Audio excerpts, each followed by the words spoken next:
Welcome to Gen Weekly, a weekly broadcast for the Global Engagement Network Media Co-op. No scripts, no corporate influence, just real talk about issues, trends, stories, and headlines from the previous week. Don't just watch, engage. Our hosts for tonight are Sean Ford and John Spalding. Hey, thanks, Ryan. I'm here with John Spalding. We're at Gen Weekly. We're happen to be doing this on election night, so I'm sure everyone's already got some drinks in them, hopefully, and ready to move on from all this politics. But really, we don't want to, of course. But we're going to be talking about all sorts of things. John, how are you doing tonight? I'm doing great. Thanks, Sean. Welcome, everybody. Yeah, and like you said, I'm a politics junkie, so I don't really stop talking about it. But I know there's a lot of people that are just looking forward it to be over. And I know you mentioned having some drinks earlier. I think drinking is probably the only way to get through tonight. And so this is Gen Weekly. This is our first one. I'm going to read through a couple, just kind of our agenda for what we're going to talk about tonight and kind of kick off what we're going to be doing here at Gen Weekly. So we're going to be talking about some local issues in Washington State. We're going to touch on the Green Party and the progress that's been made for that party since the, I would say, beginning of the primary section and where they're at right now. We're going to talk a little bit about co-ops. What is a co-op learning segment or a co-op teaching segment? And then we'll talk a little about the UFC and the TPP. And then some overall Gen announcements for the Global Engagement Network, some opportunities for you all to get involved, and then we'll kind of close out and get ready for next week's show. So thanks for being here, everybody, and let's go ahead and first off get some election updates. So Sean, looking at that slide, what do you see as far as the election update? And thank you so much for Kara for updating that for us. We appreciate that. Yeah, thank you very much. Well, so far, we're only getting results from red states, and so we've got Trump up, but, it's really early now. We've only got a couple, New York, looks like maybe Vermont, so we've got a couple pretty true blue states that are already in, but for now, as you can see from that slide there, we've got lots of red states coming in early. So, and for like my state up here, we've got lots of mail-in, and so you're not going to get final tallies on like the West Coast until late tonight, I would say, at least. So yeah, I think that those tallies will come in late. I think we know those will lean heavily blue, as they usually do. The pivotal states, I think, right now are Ohio and Florida. And you can see they've been going back and forth all night. So now they're currently in Trump's favor, but interesting, you can see that North Carolina is blue, and so they were looking at that and hoping that North Carolina would turn towards the way of the establishment. So it looks like it is going that way. Yeah, there was, it was hard to tell what was really going to happen, but we were expecting, like, for instance, Florida to go red, but there was a chance it could, it's very purple at some times, so we weren't sure, but it's looking like it's turning red as well. But then again, we've got nothing coming in yet from the Midwest to the Pacific Ocean. So we've still got a long night to go. Yeah, yep. And I want to say hi to Judy, to Jupiter Judy. I see you in our chat room watching, and we appreciate you being here. And I know Eddie Alvarado, you're here. That's awesome. Kara's also here, chatting away, so thanks everyone for being here. We will come back to the election results later on in the show to kind of close out our segment and give it a close. We obviously will not be on long enough to probably know who's going to win, and I think that's okay because we're more concerned with how we're going to keep our revolution moving forward for the 99%, making sure that everyone's voice is heard and that we're actually moving on a track towards making some progress in our country on important issues. So with that, let's talk about some local issues. Sean, you have a couple slides that you put together on some issues in your key state of Washington. You want to go ahead and talk a little bit about for sure. Yeah, thank you. Well, it's very interesting. You know, one good thing about Washington is it seems we're a state, and Seattle as a city are apt to taking risks, and we definitely like to flex our, you know, independent state, you know, abilities. And so, you know, recently we were looking, or Seattle implemented a minimum wage, 15, a 5 for 15, and that's actually doing good. The numbers are, you know, are actually on the side of people for wage increases. So it's looking great. And so now there's an initiative it's on, oh, okay, we actually don't have that slide. But anyways, so that is one initiative that is very important that they're looking into around the state. But looking at slide 4, there's also, this is actually the most interesting one on the left here. It's I-732. Now, this was something that on the surface looks like it's something that a progressive would vote yes on, because, you know, they're making it seem like it's going to help with things, you know, on a actual systemic level when it comes to climate change. Unfortunately, this is a climate change bill that is actually just changing things on the outside with money, but they actually don't have anywhere for the money to go. So in other words, this is going to be a carbon tax of sorts, but instead of using the money that they're going to collect and putting it into infrastructure or investing it in clean energy, they're actually just cutting taxes in other places. So that, and for many other reasons, it's just, you know, something that most progressives are going to vote no for, I think. And I got this from the Progressive Voter Guide, which also suggests no. So of course people will make their own decision, and of course the people pushing for it, for yes on it, are actually some anti climate change groups. So it's actually a very interesting initiative here that's had some very interesting back and forth. Was there any, on the right here, go ahead. Was there any super PAC money or PAC money from organizations that represent the carbon industry and the fossil fuel industry and creating and or opposing? Yeah, well, you know, I don't have exact numbers and names in front of me, but from what I imagine, there probably was, especially in something like that. Yeah, I'd have to look into that. I didn't do my homework enough on that one, but I know, yeah, no, and around here with these sort of initiatives, we've got lots of money going into a lot of the campaigns, which is actually something they're actually trying to look into in an initiative that we'll talk about here in a minute. But on the right here in this slide is Pramila Jayapal.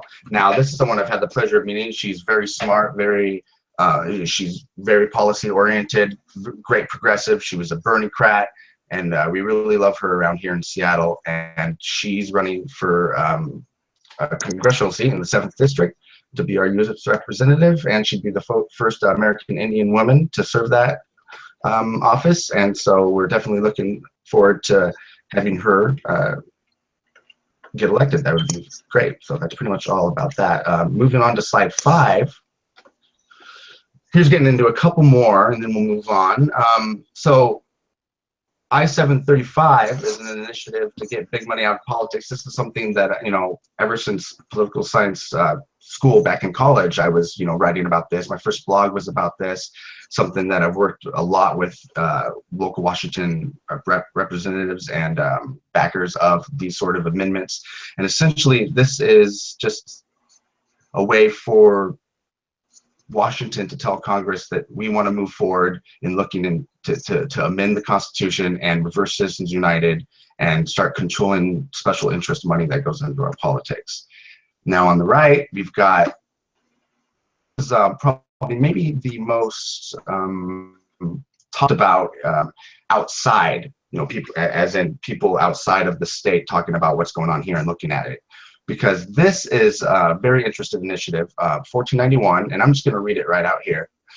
It allows families and law enforcement to ask a judge for an extreme risk protection order that temporarily removes firearms from individuals showing a demonstrated risk of violent behavior.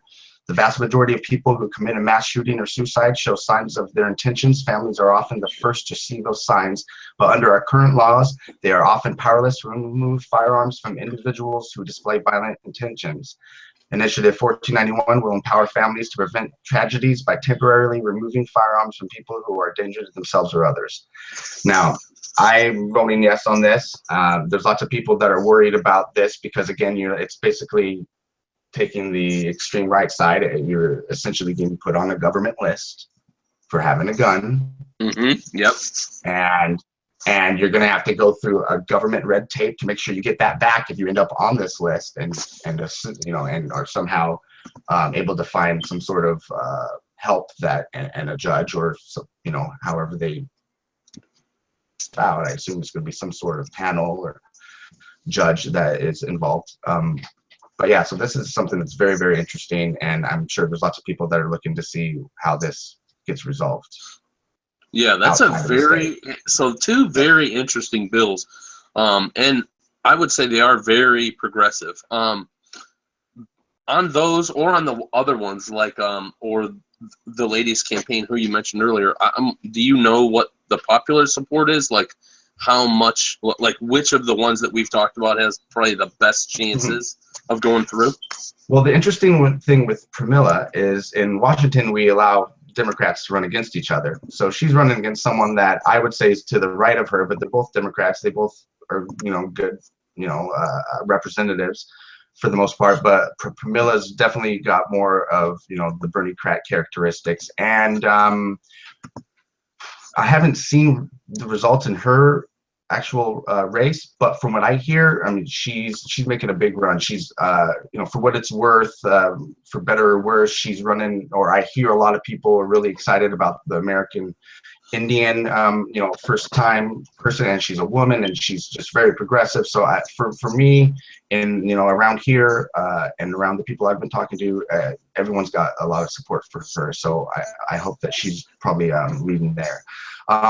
I-732, again, I'm actually online looking for results that are coming in. So maybe later on, if I find them, I'll bring that to you. That would be one that I'm really not sure, because it depends on if people can read between the lines, and and again on that one, some people are thinking, well, if you're voting no, are you making the perfect enemy of the good sort of thing? Like, do we just do this and then just try to amend it in the future or something, or do we really vote no and try to just start from scratch again? And apparently this one, from what I've been hearing and reading, is so bad that it's worth starting from scratch. It's not something that is you'd be amending it for years. So as far as the other ones go, I believe I've won 1491. The vote to keep families safe is winning, and I believe I-735 is winning as well. So as far as I know, those are both doing pretty good. Yeah. Okay, I like that one. I like I-735. That's an interesting one. It should be that. It should be like that across the United States. So good for you guys for definitely putting language like that. Well, and to even be voted on. Yeah. Well, and that's the thing is, you've got to. There's lots of great groups like Wolfpack that are pushing to get the states together and do it through that. And there's got to be some people pushing on Congress, even if that's the long game. So that's definitely what states like Washington are looking to do. So yeah. All right, cool. So thanks a lot, Ryan. That was a good segment. Or Sean, that was a good segment. Now we're gonna move over to Ryan. Ryan brought in a slide about the Green Party, and so tell us a little bit about what this slide is here for, Ryan. Ryan is our production. Ryan is our producer today. He's doing a fantastic job, I hope. Basically, this slide is here because as a Green Party voter this election, I have had the pleasure of hearing a lot of my vote is a vote for Trump, or my vote is a throwaway vote, or my vote is putting Trump in office. And that's really not the truth. First of all, everyone has the right to vote with their conscience, vote with their beliefs and morals, and that's why I voted for the Green Party. But the significance of this election is not winning the election. Everyone knows that Jill Stein is not going to win.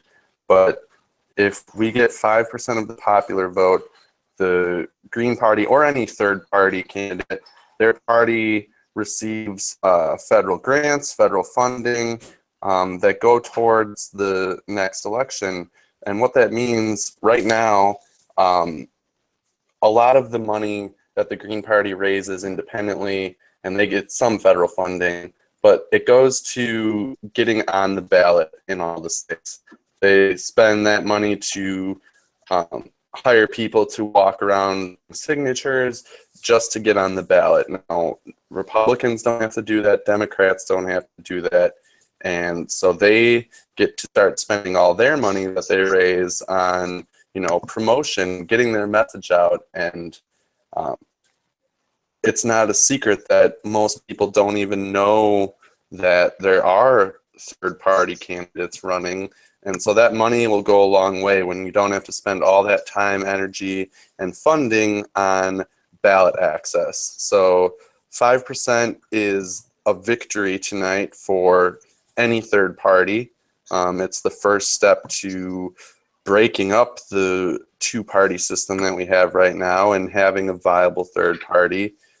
So that's kind of the message that the Green Party has been pushing. The message that I've been pushing is that I'm not voting for Jill Stein out of protest. I'm not voting for Jill Stein for any other reason other than she matches with my beliefs, my ideals, and where I want to see the country heading. And getting 5% tonight would be a victory in my book.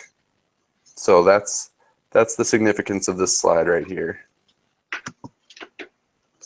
I don't even think any more commentary is necessary on that, Ryan. You did an awesome job in kind of just talking about it and laying it out. I honestly didn't know that, and I'm sure that I've heard it, could have read it and looked into it, and that didn't get even to me for as involved as I've been with talking with everybody and trying to make my decision. So I hope you guys are successful. Thank you. Me too. I've been watching the numbers. And I think a lot of our votes are going to be coming from the West Coast, where it is a little more progressive. So things aren't looking great right now. I think the last I saw, she was at like 0.7%, and Gary Johnson was just under 3%. But you know what? Even though I don't agree necessarily with Gary Johnson, I am just so against the two-party Democrat-Republican every election that just having that third party with a little bit of an edge would be a good step. But I am cheering for the Green Party tonight. Yeah, and it's interesting to have the four, to have the four candidates, and they're all going to get votes. So that matters. So good luck. Well, that's cool. And if you look at other countries too, they have 6, 7, 8 parties for re-election. That's not an uncommon thing. So just having that awareness, and that's where the funding comes in, is having that awareness that there are more than two parties. There are other choices. You can vote with your conscience and your ethics and not just by the ticket line, Yep. And I like the open primaries thought. I like the thought of having open primaries, not having to go into my polling location and identify with a particular party, and being able to vote for whoever I want to get the nomination. Yeah, that's how it should be. You should vote for who's going to best represent your interests. Yep. So I'm watching a little bit in the chat of what's going on, and so Judy voted her conscience this year. the states keep flipping back and forth. I see New Hampshire is flipping back and forth and things like that. We're going to change courses, or we're going to change course for just a minute. And we're going to talk a little bit about the Global Engagement Network and kind of what we're doing. So the Global Engagement Network was born out of the work that we did with the Bernie 2016 TV and the Political Revolution TV, and our work with John Ellis, creating engagement broadcasts and bringing voices together. And so we worked on a summit where we were going to create a strategic plan for the Global Engagement Network to take the engagement broadcasting that John was doing and the work that all of us did to create shows, prepare content for the newsroom and We the People and Bernie's rallies and things like that. And so now we had a little bit of a shift, and so we're looking at formalizing the Global Engagement Network as a cooperative learning company, and it would be a cooperative media company. There's more to come on that, but I wanted to just talk with you guys a little bit about what a co-op is. And so I put in a couple lines here from the U.S. Worker Co-op. Co-ops exist to serve their members. They're unique in that their members are owners. In addition to getting the products and services that people need, they also have a say in the business decision that their cooperative makes. Rather than working with outside investors for profits, a co-op returns surplus revenue to its members in proportion to how much they use the co-op. This democratic approach to business makes powerful economic force that benefits the co-op, its members, and the communities it serves. So we're toying with the radical idea that we can create media for the 99% in a cooperative fashion. And we're looking at creating shows and helping other organizations and people out there enhance their audience, come and talk with us. We did a great interview with John Brakey about election fraud in Arizona. We're going to be doing our Gen Weeklies, where we come in and check in with you on all sorts of topics and engage with you. So look for more information in 2017 about us having meetings and formalizing as a co-op and what you can see and expect from the Global Engagement Network. For more information about cooperatives, I just put a link in there for the U.S. Federation of Worker Cooperatives. I'm really like the idea and the thought of building some cooperatives here. There's so many already in different types of industry.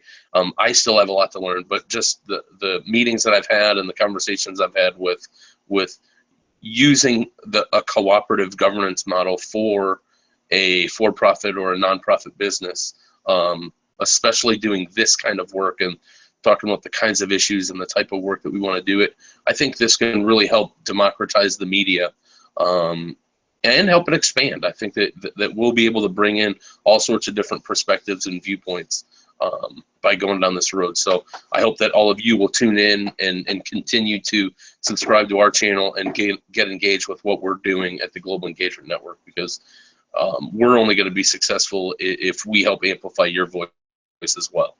So thanks for being here. Ryan or Sean, do you guys have anything that you would add from what I said for the co-op, for Jen, or in general? No, that was about it. I mean, it's something that we're just trying to reach out and utilize, all this new live streaming and just engagement broadcasting in general, and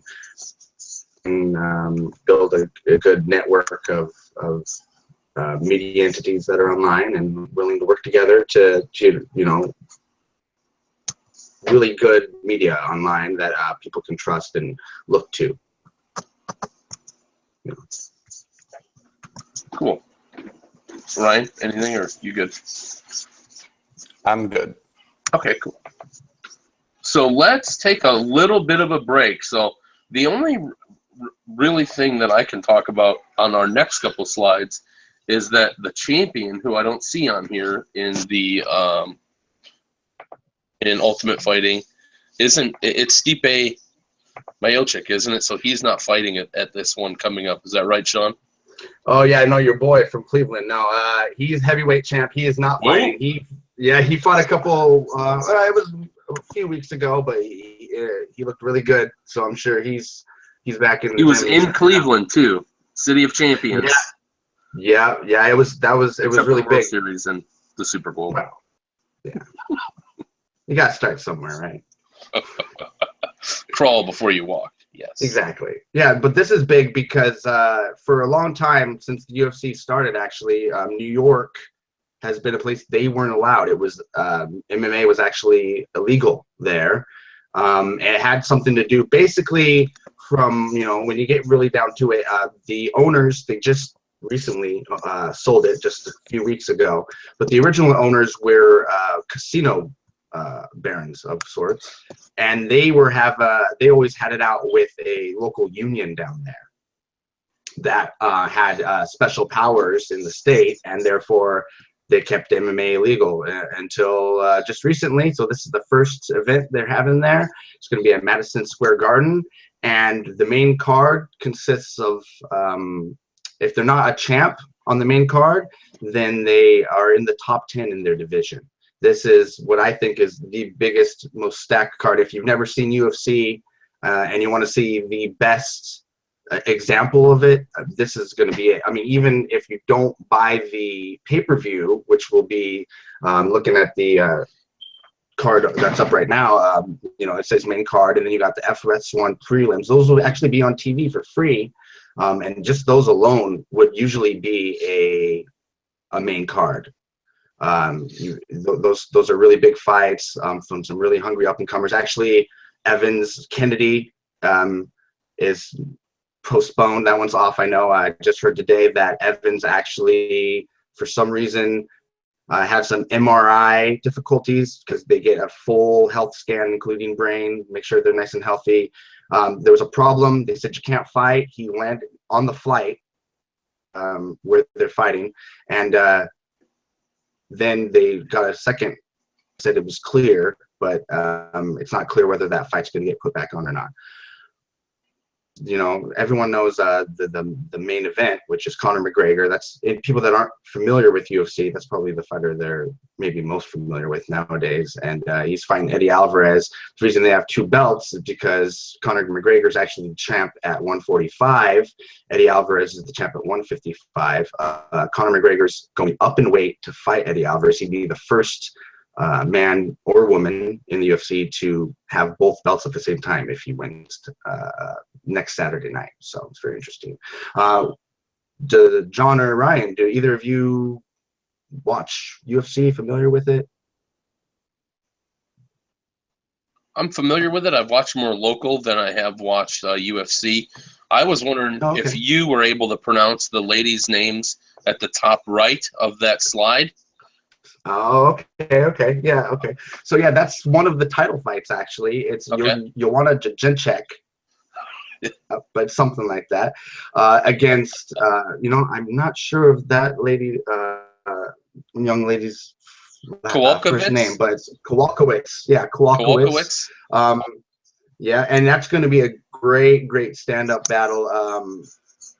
Really great kickboxers, and Joanna Jędrzejczyk is the champ, and she always brings it, and she's really fun to watch. Woodley versus Thompson's one of the other fights. That's for welterweight, and so that's 175. And Woodley's the champ, and he's a really powerful wrestler. Thompson's like a karate stylist, really quick kicks. So that's a very interesting style-wise. And then obviously our main event here, which I'm going ahead and picking Eddie Alvarez. He's going to be the bigger man since Conor's coming up in weight, and Eddie's actually cutting weight. So, not much. He doesn't cut much. He's not a huge 155er, but he's cutting a little, and probably is the bigger guy. But he's a freight train, and I think he's really going to bring it, and maybe even throw in some ground game and test Conor's takedown defense, and that's been his weakness in the past. So I'm really excited. It's going to be a fun night. I got a question for you, Sean. What is the difference between UFC and MMA? Well, MMA is just mixed martial arts, so that's just the sport in general, like you would say football.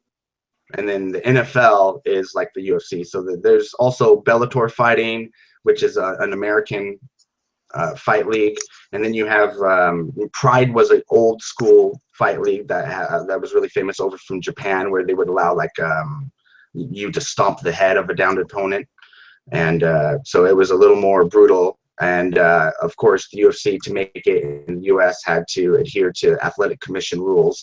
So a lot of those they picked up from boxing, and now they're trying to work with athletic commission to change the rules a little bit. And so eventually those changes come and go, especially now the UFC's changed ownership, and the man that's the owner now, from what I understand, has an experience with running professional sports leagues. So we're expecting, fans of the sport are expecting a lot of changes as far as the UFC goes, and they're just the ones that really got like a huge grip on the market. But it's slowly slipping. A lot of their older fighters that can't really make it in the top 10, but still have a big enough name that they want that money, are going over to like Bellator, and so Bellator is really making a name. There's ONE FC, which kind of took the place of Pride, and they've got really good overseas fights in Japan. And you know, MMA is one of those things that it's popular everywhere. Like there's tons of people that follow me for some reason on Twitter from Pride from ONE FC, and that's like it's like they hold fights in Singapore and just over there in East Asia. And so it really just everywhere. Everyone loves to fight. You know, everyone loves to watch a fight. There's just some sort of like sense that just comes over us, you know, or at least over me. I love to you know, I practice a little bit of jiu-jitsu when I can, and it's just super fun, and it's just I love watching the one-on-one aspect, the team aspect. I'm not actually a huge team sports guy usually. I can root for my Seahawks when they're winning. So the Cleveland fight, the Stipe Miocic fight that was in Cleveland, there were and so obviously the Cavs play at the same arena, and there's a lot of concerts at that same arena where the fight was. And on the local sports radio stations, they were saying that they had never heard the state like that arena be that loud than for that fight. They said that, and they just thought that it was the amount and type of people that are drawn to the UFC and like kind of the aura that exists when people get in the ring, that like they said it was nuts. It was crazy. So cool. Yeah, you know, to be honest, it's kind of hard to with other people, because you get a lot of those brute guys that are just like punch them in the face, and so it's nice to watch it with people that at least, you know, kind of they're not gonna like accidentally punch you in the face. No, I mean, like they're looking at t-shirt or no, like I mean, they're looking at it more like it's just a brawl. Like I don't know. I guess the more you get into it, and especially if you practice any of the martial arts that they do, you're looking at it more technical and with more of this respect, that it seems, than the average fan. And then over in Japan, for instance, it's not like that. It's silent, actually. Like if you go online and watch a fight from Pride back in the day, they're cheering when somebody escapes a submission, and they're just dead silent. The other, you know, like when the guys are, you know, shimmying for position, or, you know, they're kind of boxing back and forth. Everyone's just watching. It's like totally opposite from the, you know, the guy in the Ed Hardy flashy shirt going, you know, punch him in the face sort of guy that the crowds in the US kind of that's like what you think of when you think of US crowds, and it's pretty much, you know, it's pretty accurate, but it's pretty crazy to see how other cultures watch the fight game. Yeah. See, I only know Anthony Pettis from Milwaukee, and on a slight tangent, he just last week, or maybe a week and a half ago, 3 of his cars got set on fire in his driveway at his house. I heard about that. And I just looked it up, and it's still an open case. So that's my tangent of MMA. Yeah, well, you know, you should know Duke Rufus too, because he is a great legendary kickboxing coach, and that's the guy that Anthony Dennis works with, I think, up in Milwaukee. So yeah, Duke Rufus is a top of the line guy, and yeah, I heard about that. That's pretty messed up. I wonder if it was, yeah, they torched two, and then one caught fire. They're all thrashed, but I'm wondering, it must have been someone he knew somehow. I'm thinking, but yeah, You never know with those Anyways. athletes. Yeah, who knows? We- Especially fighters. We only lost one or two people during that conversation, but if you look at our overall Oh, that's numbers, if you look at our overall numbers, it was not successful. However, we here at the Global Engagement Network want to provide a little bit of levity and a little bit of a break to what gets thrown at you in the media on a daily basis. So I appreciate that that's being in there. And I also I'm looking for Conor McGregor to win. Card, so. Yeah, that's cool. Yeah. He's fun to listen to, that's for sure. Yeah, he's a character. All right, so we're going to go to our last topic without a smooth transition, and then we're going to kind of close up. And so this one I wanted to put in there, and this is really just to have everyone be aware that the TPP is in the news and that this will be brought into the lame duck session. And so it's something that people that haven't read the 5,000-page bill yet, you might want to get on your research and start looking at this trade bill and decide whether or not it's for you. So the two articles in there, the first one on the right, or I'm sorry, the one on the left from 538, it's just talking about how the White House is pressuring Congress to approve the 12-nation deal in the lame duck session. Obama's Council of Advisors put out a report saying that if it isn't passed, then a China-backed trade agreement will take its place. That could put U.S. manufacturers at a disadvantage when they try to sell to customers in Japan and other Asian nations. And then on the right, the TPP from the Daily Caller just kind of talks about the partnership and reiterates a little bit that both the Democratic and Republican nominees strongly criticizing the agreement. We'll see which one of them gets elected tonight and how far they'll really go. I do think that Trump will not do anything with it. I think that he doesn't support it at all. But I do think Hillary will support a revision of it at least and put parts in there. Then as far as just links for pro and for, so the U.S. Chamber of Commerce is very big proponent of the TPP, and so they have a lot of information on their website. I put a link in there. And then against the TPP is Stop the TPP, has a pretty comprehensive site where you can go and get involved and do stuff that way. So, Sean, how about you? What are your thoughts on the TPP and the slide or the topic in general? Well, I mean, it's obviously very, very important, and all the antics of this, this election season have kind of taken away from a lot of the deeper policy talk. If you're not hunting for it, then you're not getting it. We all know very, very well the helping things, other than to fuel the flames, no matter what side you're at. There's lots of pundits actually, at this, the last couple of days, they've been making fun of people that are on the fence. Really, at this point, can anyone really be undecided if they're thinking between the left and the right? I mean, it's one thing if you're thinking, am I going to go Hillary or Stein? But even at that, at this point, I mean, there's so many, for lack of a better term, razor edges that have been crossed, and people have taken their sides. And so I think when it comes to this sort of thing, I think it's one of the most important things that we can, as a people and as a nation, we can focus our attention on and push our representatives to fight against, despite the fact that maybe a China-backed agreement take its place. We know, or at least I feel that the nation will be able to in the future be able to or get a trade deal that only because what they're trying to sell is, oh, well, it's going to help people. Like in Seattle, especially, we've got a lot of, we've got a big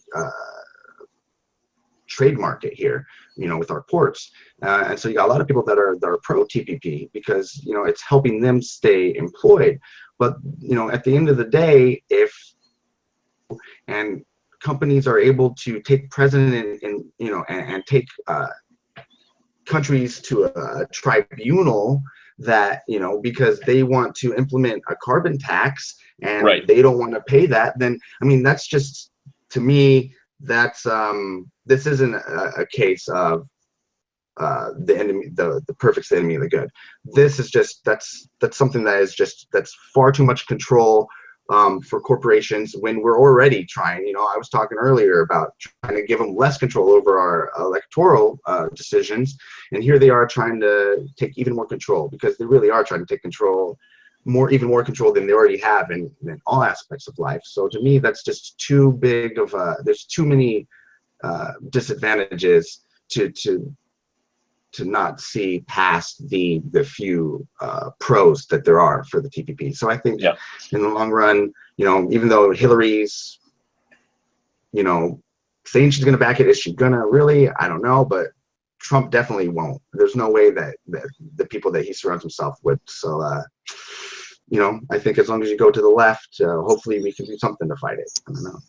Yeah, I think we can. What's interesting to me is that there's a reason why this bill is being written. So, meaning that our government noticed that there's some kind of problem with those countries, and or there's some kind of opportunity in order to create this bill. And so I want to know, like, what is that? What was the impetus for creating the bill in and of itself? And then secondly, I agree with what you're saying is the tribunals, or allowing corporations to sue counties or cities or states for blocking certain provisions in the agreement. Everyone can say, oh yeah, well they won't do that here. It's like, well, yeah, we know that those provisions are generally being written for other countries to enforce it, but it's only a matter of time, or it would only take one vested company or one thing for them to be like, oh, well, we're going to sue Cleveland, Ohio, because they're not going to let us do this here. The other provision I didn't like was not allowing people to fix stuff. It's like there's certain provisions in there where people wouldn't be able to fix appliances or technology based on that stuff. And so it's just like that you see something in there and you're just like, face value, you're like, what in the world? Why wouldn't I be able to fix a dryer if I want, if the dryer's fixed and I know what part it needs? Because they want you to buy a new one. Yeah, exactly. So yeah. So for everyone out there, just read it as best you can, look at both sides, and make your decision, because it might come to the time where we're going to really need to pressure a lame duck Congress to stop it, if that is something that you feel is detrimental to us moving forward as a country. All right, so we're going to wrap it up for today. We have our next slide. This is just some more information about how to find us at the Global Engagement Network. You can see our website, and then we'll put the link to these slides in the description for today's video once we're done and have done some post-production. But there's our website. Underneath is where you can subscribe to the Global Engagement Network YouTube channel. You see our Snapchat over there. And then our Twitter, please use our Twitter to engage with us during our shows, and send us articles and stuff you want us to look at and possibly include it in the Gen Weekly. And then our Facebook page right now, the Facebook page and our website are probably the best tools to communicate with us as a network, and we will get back with you right away as soon as we hear from you. But yeah, check us out on Facebook, join us, and you'll be notified of when we broadcast and when we are creating some media initiatives. Anything that you would add to that, Sean? No. Maybe we want to check in on the election slide one more time before we go, John? Cool, man. So yeah, let's do that. And why don't you take us out with where we currently are? And thanks, Kara, for updating that throughout. We appreciate it. Thank you very much, Kara. So it looks like 33. It looks like Trump's up. It looks like we've got a couple more states to the west coming in, and they're coming in blue. So it's slowly coming in, as we were talking about earlier. And so I guess we all just drink a couple more beers and hang out and hope for the best, or just go to bed now and wake up and. That's funny you should say that. My aunt is so scared about who's going to win that she can't take that pressure. So she's definitely looking to be going to bed here in the next, I would say, half hour. She doesn't want to know. Yeah. Awesome. Well, thanks everyone for tuning in. Sean, thanks a lot for your work on helping get stuff together. Ryan, thank you for producing. And this is Gen Weekly, and we will be back with your unfiltered topics next week. So look out.